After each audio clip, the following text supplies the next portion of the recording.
100 worlds I'd find you, and I'd say I do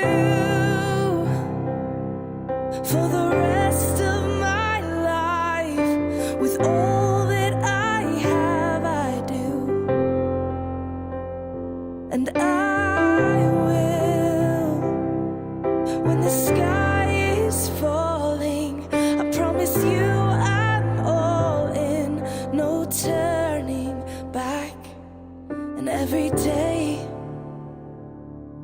every moment, every breath you take,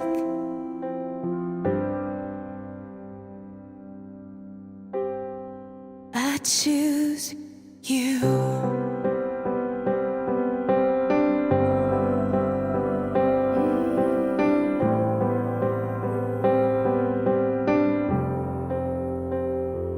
This is more than just a wedding.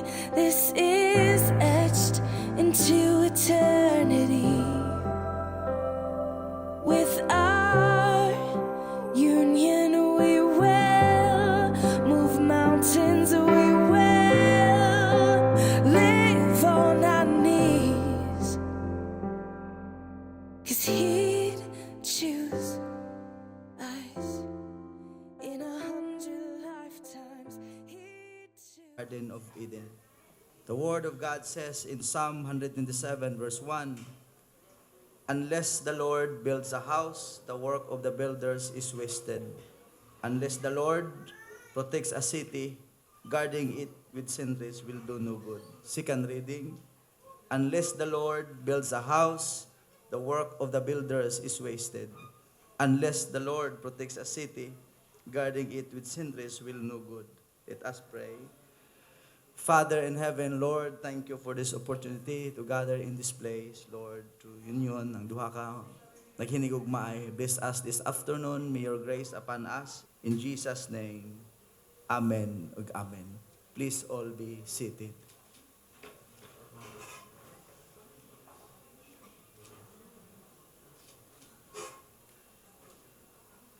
The title of our message for today's wedding ceremony is Building a Healthy and Godly Family. This message is not just for Michael and Hanilet, but for all of us who are planning marriage and for those who are already married. This is ma-refresh. But of course, my focus today is both of you, Michael and Hanilet, no? Murag kaila, no? So, actually, kaila na magid mi ani. So, nagunahon ako sa akong yaw-yaw aning duha. But anyway, may the Lord bless our hearts today to bless you sa pulong sa Ginoo. So, Michael and Hanilet, let me remind you that building a healthy and godly family requires wisdom from God. Okay? Wisdom from God. Without God's wisdom and grace, it is hard for you to survive in your marriage. So, ayaw gina inyo kalimtian. To all of us who are here, without God's grace, so hard to survive in marriage because marriage life is not easy. O, unsay makahila ko gamay, kikabalo naman ko sa inyong naagian. So, don't forget that the Word of God says that unless the Lord builds a house, the work of the builders is wasted. So, di gina atong kusog Michael and Hanilet to survive sa relationship, sa family, but it is by the grace of God, so always sandig mo niya.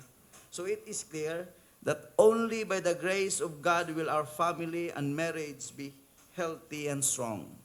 So, walay labot ang denomination, whether you are a Sabadista, Catholic, wherever you are, it is by the grace of God, marriage and family will survive.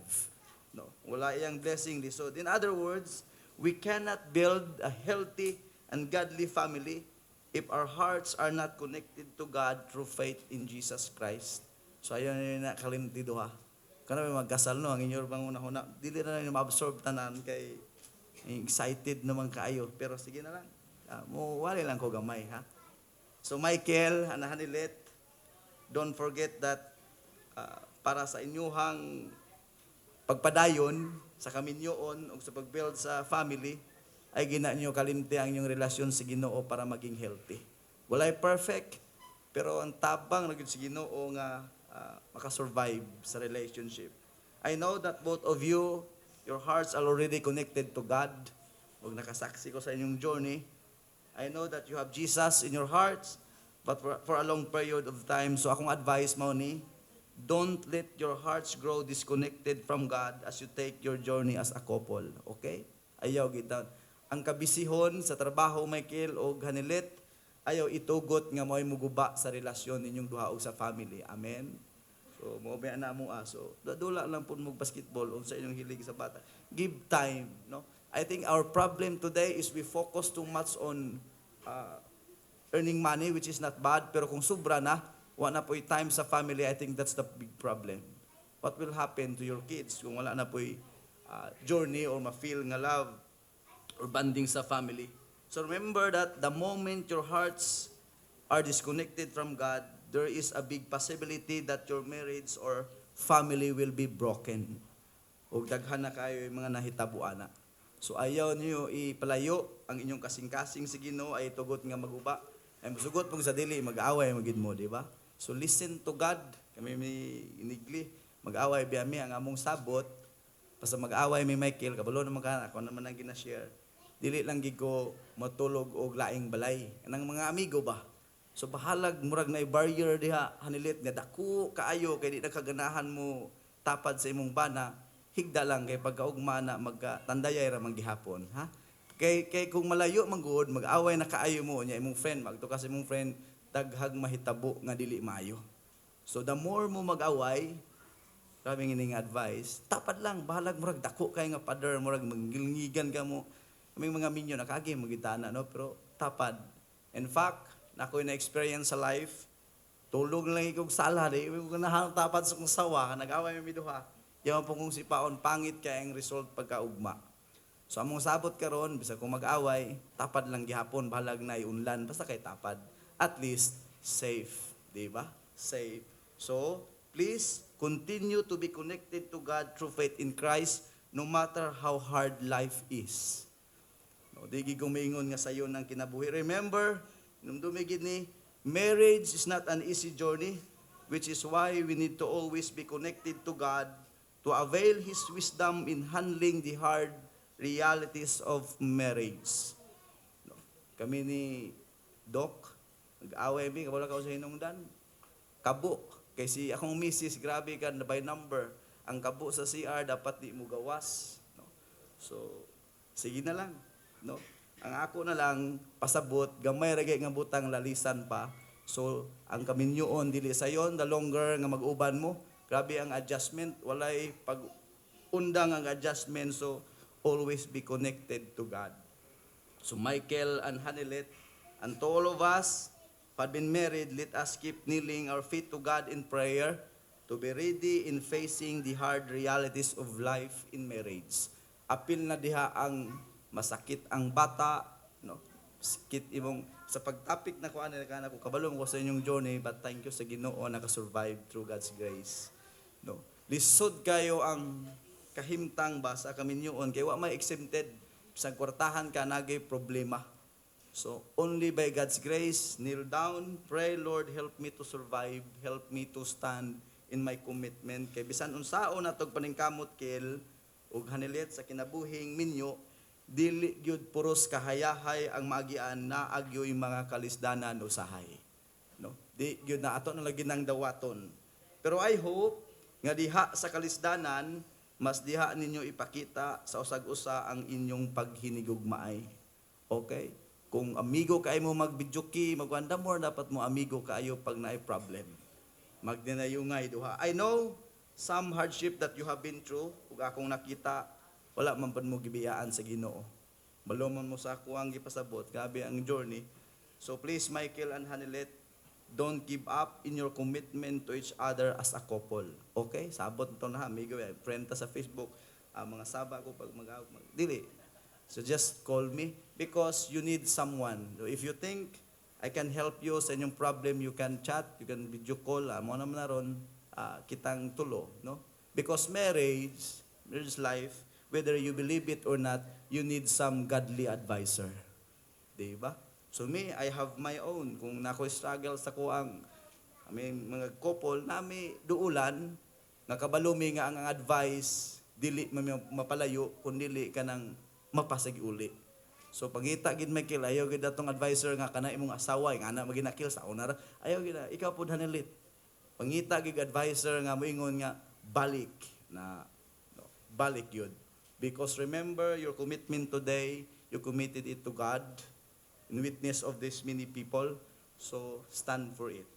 So please continue Michael and Hanelet to build a healthy and godly marriage or family sa inyong journey. So I have 3 wisdom ihatag nako ninyo sa pagbuhat ani. Number 1, be faithful to God and to each other. Please be faithful. Ang pagka-faithful rabaw usahay kay dira masulti ang tanan. Pero dili ingon nga magluib. To be honest with you, sigli kabalo mo na siya napo koy wala gisaba. For example, bugat nga problem, kabalo ko nga di niya ma-handle na ako sulti. So it doesn't mean nga I am not faithful. Okay? Be faithful to God and then be faithful for each other. I know that this wisdom is not new to our ears, kana bang faithfulness bisan mga bata na. Sige na nato nagmadungog nga pulong kanang faithfulness, but listen, ayaw ni ninyo baliwala nga pulong kay daghan gyud ang bagsak ani sa application. Daghan gyud. So why I tell you this? Para inyong i-take seriously ang inyong commitment to each other by following God's design in marriage. Now, unsa may design sa kaminyoon, Hanilet and Michael, tagaan tamog usa lang pagkakaron kay para di kayo dugay. Unsay giingon sa Dios, sa iyang pulong, wife, submit to your husband and husband love your wife. Now, di na ako na i-expound. Very common nga wisdom, but believe me, daghan nag-away ana, daghan naguba nga pamilya, daghan nagagubot ana tungod kay wala na nasunod nga disenyo nga gikan sa Dios. The moment ka maguba na ang gidesign sa Ginoo sa kaminyoon, believe me, gubot ang panimalay. So Hanilet, I hope that you are willing to submit kay Michael as your husband as you decided nga minyuan gyud siya. Okay? Willing man ka no? Nagsabot biya mi, magbato mo vow, dili na daw. So ako na lang daw magbuhat para sa ila. So Michael, I hope nga ikaw po willing mahigugma kay Hanalet sa iyang pagkasiya sa dihang min decision ka nga minyuan siya. Di gyud ni perfect Michael. Tuo na lang no? Nga. Bisan unsa kabuutan sa babae mugawas gid unsayang pagka-monster. Agree? Ha, tuo na lang gid mo. Mugawas gyud. O nga tong trabaho kill as a husband is to accept them whole kanang tibuok nga kasing-kasing in love. Wala man tay problema anang mingon nga submit to your husband, make it sure nga tama gyud nga submitan. Okay? Dili na sa arugante nga pamaagi ha nga mag-away mo inyuhang gamito na nga Hanilet, submit to your husband. Ikaw po yung ka Michael, love me. Now focus ka sa imong trabaho, submit and respect your husband. Ikaw Michael, focus sa imong trabaho to love your wife no matter what will happen. Okay? Then believe me, pag di na mo sikig tanaw lang ka sa imong trabaho Michael, i-fulfill nimo nang higugmaon nimo sa Hanilet. Bisan pag mo-monster na, gugma lang gyapon, di na bulag. Then respect your husband. Bisan pag wala ka ganahe sa iyang attire, no? So si Mrs. wala nga di daw siya ganahan sa kong hairstyle. Anong balik kong zona, no?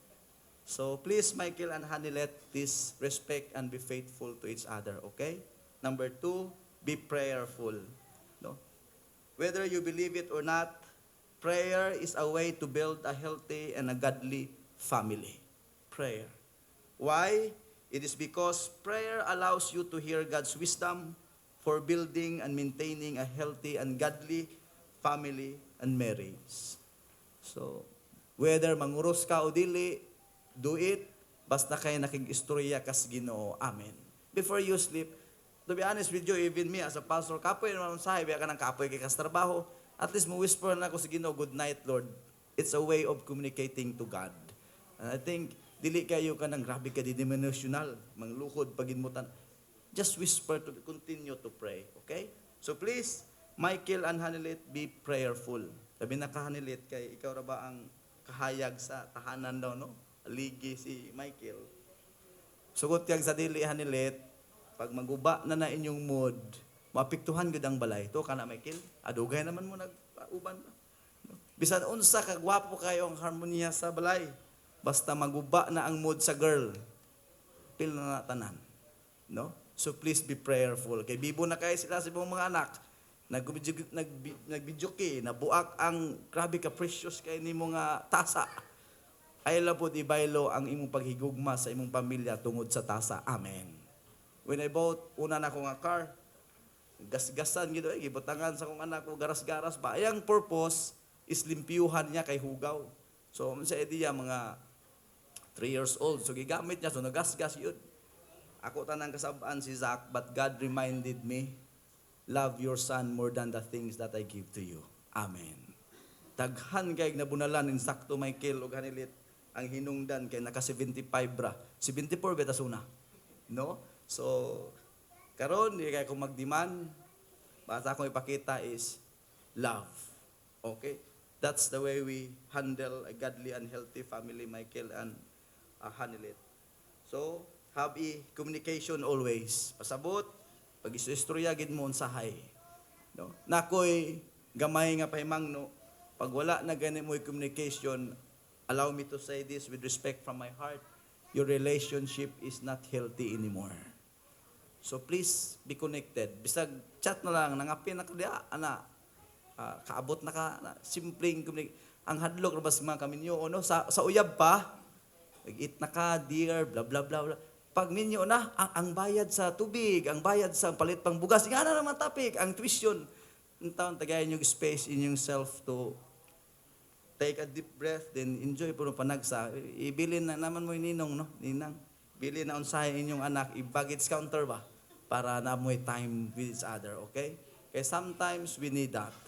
Kami nigli, munang ibilin saya mo mga anak sa una kung kinahanglan nga mag-uban miduha, labi na kung grabe ang pressure sa life. Okay? You need that. And lastly, put God in the center of your marriage. So please, don't forget the word of God that says, mauragin na akong isultin ninyo, unless the Lord builds a house, the work of the builders is wasted. So please, always put God at the center of your marriage and in your family, because without Him, your hard works and effort are useless. Okay? Ning kamot Michael, pero ayaw pagsalig sa imong kagalingon nga hago, pagsalig gihapon sa grasya sa Ginoo nga panalanginan ang atong mga kahago. So Michael and Hanilet, tinguhaan ninyo kanunay nga magpaduol sa Dios sa inyong kinabuhi. Okay? Gusto mo maging close sa usag-usa kanunay? Put God in the center sa inyong marriage and have a desire to get closer to God. Because mao mo gini, the more you get closer to God, the more you'll be close to each other. Kay kung ang Ginoo ni, ang imong goal Hanilit, no, paduol sa Ginoo, unya ikaw pod Michael, no, paduol sa Ginoo, kay inyo man siyang sentro sa inyong kinabuhi, the more you get closer to God, the more you'll be close to each other. Okay? Pero imong desire sa Ginoo, si Michael sa asa, layo gyud. So, always put God in the center. Michael and Hanilet, remember this yung closing statement of this message. Understanding marriage in line with God's standard help us endure in our commitment not to divorce. Amen. Okay? I will pray for you. Kanaabang, bisang pag magbali-bali na ning kalibutan, lahi imuhang manok sa political, ay mag-away ha? Ay, ana, respect, then continue to stand on your commitment. Inumdumian na ninyo. So pagsulti ko aning tanan, may request of both of you. So please stand, no? Tindog sa mong duha. Padulong na ta sa to ang inyong mga vows. Wala man mo yung vows, di ba? Kung gihangyo ang muhang groom, bisman o naaman mo, no? Ay Mike isa. Atong dunggon ni ilang mga commitment. Kay dili naman daw na siya mag-vow, pero abi ni mo Michael, ako bitaw no sa pagkasal. Ingon na ni kasal sa mo nga, namo yung mga vows. Arnel, ingo nga, ayaw na kay gusto ko dali mahuman, no? Yun niya, nanagay ito yung mic, panadunggan akong ayaw.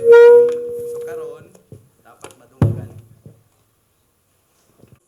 Faithfully in sickness and in health, and accept full responsibility for her every necessity as long as both of you shall live. Just say, I will kung okay. I will. Very good. Ana. Kadungog mo na sila tanan, ha? No, I will good kill kay na. For you, Hanilet, just say, I do. Kung nani sa imong heart, ha? Hanilet, will you have Michael to be your wedded husband, to live together in this covenant of faith, hope, and love according to the intention of God for your lives together with Jesus Christ our Lord? Will you listen to His inmost thoughts, be considerate and tender in your care of Him, stand by Him faithfully in sickness and in health, and accept full responsibility for His every necessity as long as both of you shall live? Say I do if you. I do. Very good. Dali gid ni madayon gid. Perfect. So Michael, just say I do ha kung agree ka. Here in the presence of God and His friends, do you declare that your commitment to Hanilet and choose her as the one with whom you wish to spend the rest of your life? Do you accept the gift of herself that she gives to you, and do you give yourself to her?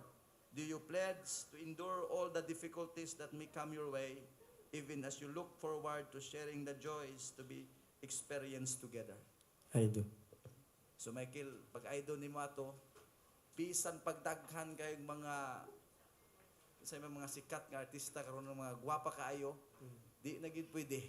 Kay ni idol gilambod-lambod na gikasaya ka nang diha gikataman kang kwan. Pwede makatanaw pero sa iyan lay ka pwede mo hikap. Okay? Kay nag-idol mga karon. Ha? So Hanilet, here in the presence of God and His friends, do you declare your commitment to Michael and choose him as the one with whom you wish to spend the rest of your life? Do you pledge to endure all the difficulties that may come your way, even as you look forward to sharing the joys to experience together? I do. Ini mapugnan. See? So, butang to sa inyong heart, inyong mga commitment, ha? Anilet, daghag mga Richard Gomez sa gawas, diri na lagi ka kang Michael, bahalag dili tall, dark and handsome ang pod. Naman nga ano, I like to, wa na gyud. Ana na ba? Gilambot na gyud, di na gyud maka. So, naay katungod na ka mga saba, kung itaglain, kapod Michael. Pero please, stand your commitment, ha? No matter what will happen. Okay? So, let's proceed na sa Bible ceremony. Hawidin nyo ning duha. You can go na. Hawidin. So, hawidin lang ang Bible. Do you promise to live your married life according to the principle and teachings of the Holy Bible? Just say, we do. Amen. So, sa balay, kumpleto na Michael ang Bible. Kanang namoy mga panginhanglanon, just open sometimes and God will guide you. Pwede na ninyo ibutang. So, today, ako mong gihangyo sa pagluhod, naman mo yung mga certificate. Kung gihangyo ang tanan sa pagtindog, mag-ampo ta para sa just whisper to God, release a blessing sa ilahang ilang commitment karon nga hapon. Let's pray. Father in heaven, Lord, I pray kay Hanilet, kay Michael, please bless them, O Lord, sa ilang journey as a couple. Lord, be gracious. Give them strength, courage, Lord, to continue their life, even life is not easy. Lord, give them wisdom to handle the hard realities in life. Have mercy, O Lord, tagaay sila o kasing-kasing ang mga malumo, sabot sa mga kaluyahon sa usa. Bless their commitment, O Lord, through your grace. They will stand for it no matter what will happen. In Jesus' name I pray. Amen. Amen. You can now sit down. Please all be seated. Para sa parents, sa groom o sa bride, akong hangyo sa pagtindog, asa to, ang parents. Mga ma'am, sir, thank you sa inyohang pagatiman o pag-release. Aning duha ni uyon nga maghiusa. So, nalang ko'y hangyo, di magini perfect ilang journey as a couple, please help them nga mapasig-uli. Ayaw ninyo i-tolerate ang mga mistakes sa sagusa. Okay? So kita nga, mga parents, please, ang inyong guidance, dili mo laban kang Michael, sa side kang Michael, dili mo laban sa side sa Hanilet, but make it sure that your guidance is for them to have a better relationship sa ilahang journey. Okay? So, Michael, kung gusto gyud ka higugmaon pa ni Hanilit o ginsakto, hinugugma ang imong ugangan mo na sa Bisaya, no? Then believe me. So ayaw niyo libaka inyong mga ugangan, ugangan, please accept them sa tibok ninyong kasing-kasing, okay? So ma'am and sir, both sa side, nirelease magid mo no nga blessing sa ila nga mag-ipon gid sila or magminyo gid sila. Okay ma'am? Okay. Palakpakan na itong mga parents no, nag-support. Thank you po ma'am and sir, please be seated. Sa atong sponsor akong gitanaw, isa lang to kabuok. As imong manghod na dire sa inyong journey. Okay? Ang pagka-principal sponsor, dili lang about sa support sa mga money-money, but please help them kung na trouble. Ha? Ina sila nga, nagpahatag ako sa itong kasal. Ano ba? Dili. Joke lang. So ma'am, thank you sa imuhang support sa ilahang duha. So, kamong duha, tindog na mo duha. Kay, di na ito na dugayon. No? Tubang mong duha, Michael and Hanilet. Inasmuch as this man and this woman have in the presence of God and this witness consisted together to be joined in the bond of matrimony, I now, according to the ordinance of God as a minister of the gospel of Jesus Christ, pronounce you, Mr. Michael and Hanilet Espanto, as husband and wife. Atong palakpakan kay bahal. Michael, ihatag na ginitanan ang pinaka kablo na ka ay. Now you mean you kiss your bride, ihatag na ang tanan gil. Wala nakuha daw. So dapat mga 5 seconds daw, 5 seconds. Every moment right here and now begins the journey of my dreams. On to Gihang nyo ang tanan sa forever. pag-ingkod. Let us end this ceremony through prayer. At pagtindog. Father in heaven, Lord, thank you for this simple ceremony. Thank you, Lord, for being with us this afternoon. Thank you, Lord. Thank you. Bless Michael and Hanilet as they continue the relationship as a couple. In Jesus' name I pray. Amen ug amen. Palakpakan atong Ginoo sa iyang pag-uban. Kiss pa dik. Okay. Isa pa. Oh, kamera. Amen. God bless.